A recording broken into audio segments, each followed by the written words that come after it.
2 বছর আগের আমার একটা পোস্টে খুব একটা দুঃখ নিয়ে আমি লিখেছিলাম যে ইচ্ছা হয় হাবিলদার রজওয়ালির মতো যুদ্ধ করতে করতে জঙ্গলে হারিয়ে যাই। ফোর্ট উইলিয়াম কলেজে বাংলা খোলা দরকার, কারণ যারা এখানে উপনিবেশে শাসন করবে তারা বাংলা না শিখলে মানুষের সাথে নেগোসিয়েট করবে কেমনে। দেখেন আমাদের আফসোস, আমি খুব দায়িত্ব নিয়ে বলি, আপনার সাথে আপনাদের তর্ক বিতর্ক হবে, এটাই আমি চাই।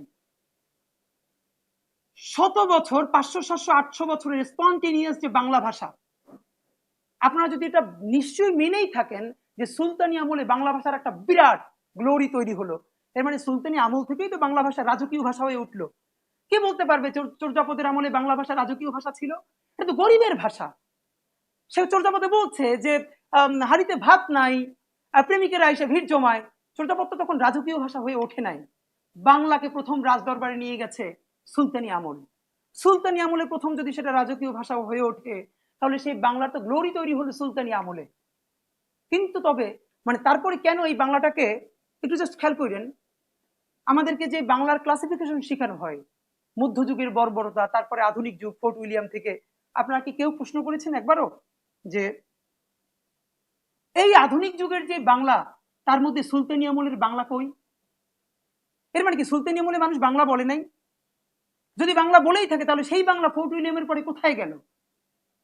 রেনেসা খুব সূক্ষ্মভাবে যেটা করলো, আমি আপনাদের দায়িত্ব নিয়ে বলি, হাজারো বছরের যে ঐতিহ্যবাহী বাংলা ফোর্ট উইলিয়াম কলেজের অপারেশন থিয়েটারের টেবিলে রেখে কেটে কেটে কেটে কেটে জনতার স্বতঃস্ফূর্ত ভাষা থেকে এটাকে যারা একটি গ্রুপের ভাষায় রূপান্তরিত করেছে, তাদের শীর্ষস্থানীয় নেতৃবৃন্দের একজন আমাদের বিদ্যাসাগর। আমাদের বিদ্যাসাগর ফোর্ট উইলিয়াম কলেজের অপারেশন থিয়েটারে কেটে কেটে কেটে কেটে সেখানে দাঁত ভাঙা তৎসম শব্দকে তিনি ঢুকালেন, তিনি এবং তারা। তাহলে প্রশ্ন হলো, তার আগের গল্প কই? আগে যে বাংলা শব্দ ছিল সেগুলো কই? থাকবে কি করে? আপনার তো প্রেস নাই। আপনি ভাবেন, আবুল মনসুর আহমেদ আল্লাহ খোদা লিখছেন, 500 বছর 300 বছর আগের না, 100 বছর আগেরও গল্প না, তবুও তিনি প্রেস থেকে ছাপাতে পারছেন না।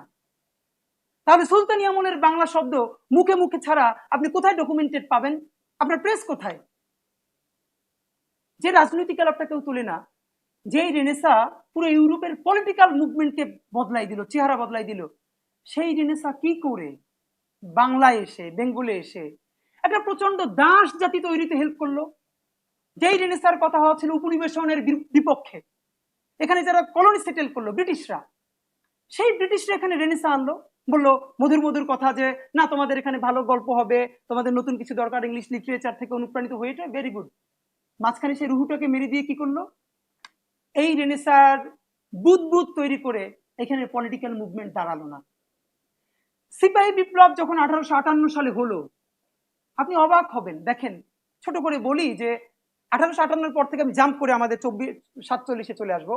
1858 যে আমাদের বা 57 সিপাহী বিপ্লব, পুরো হিন্দু মুসলমান জনগোষ্ঠী, হিন্দুদের মধ্যে যারা লোয়ার কাস্ট, নিম্ন শ্রেণী, নিম্ন বর্গের, তারা এবং মুসলমানরা যেমনি করে জনপ্রতিরোধ গড়ে তুললো। আমরা জানি কিনা, সেই সিপাহী বিপ্লব সফল হলে ফরাসি বিপ্লবের মতো একটা ঐতিহাসিক বিপ্লবের ডকুমেন্টেশন তৈরি হতো আমাদের এই উপমহাদেশে। সকল মানুষ যেভাবে নেমে এসেছিল, ঝাঁসির রানী বললেন আমার ঝাঁসি দেব না, টিপু সুলতান বললেন দিব না। দেখেন সেখানে উপনিবেশন করে কিভাবে মুসলমানকে নাই করে দেওয়া হলো। আপনি সিপাহী বিপ্লবের গল্প করলেই আপনি মঙ্গল পাণ্ডের নাম জানবেন, যিনি আন্দোলনের একজন পুরোধা ব্যক্তিত্ব। আমাদের ছেলেমেয়েরা কেউ জানে না, 3জন ব্যক্তিত্বের মধ্যে একজন ব্যক্তিত্ব আমাদের চট্টগ্রামের হাবিলদার রজওয়ালি, যিনি এই বিপ্লবের সময় সর্বপ্রথম চট্টগ্রাম রেজিমেন্ট থেকে ভেঙে প্রতিরোধ গড়ে তুললেন ব্রিটিশদের বিরুদ্ধে।